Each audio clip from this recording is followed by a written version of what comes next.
Okay mga idol, ang ituro ko sa inyo ngayon ay kung nasaan ang flash relay nitong Hyundai Getz. Okay, so yan, may problema yan sa flash relay itong sasakyan na to. So tinanggal ko na actually yung flash relay nya. Ayan, so ito yung flash relay nya. Ayan. So papalitan ko na yan ng bago.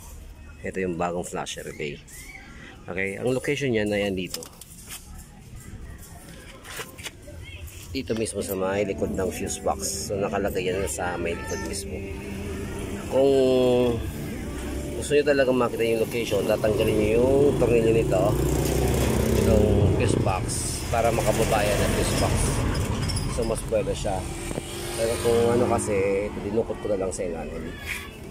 So ang location niya dito. Sa likod lang ng itong fuse box mismo.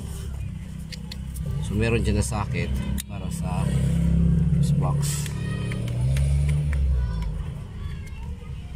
para sa flasher. Okay, so yan, tinanggal ko yung tornilyo nitong fuse box para mas ma-demonstrate ko sa inyo kung nasan yung location ng flasher relay. Ayan, sa likod niyan dyan nilalagay yung nandyan yung location ng socket para sa flasher relay.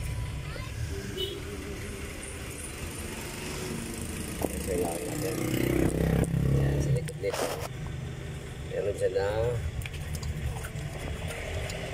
lagyan para sa socket nito.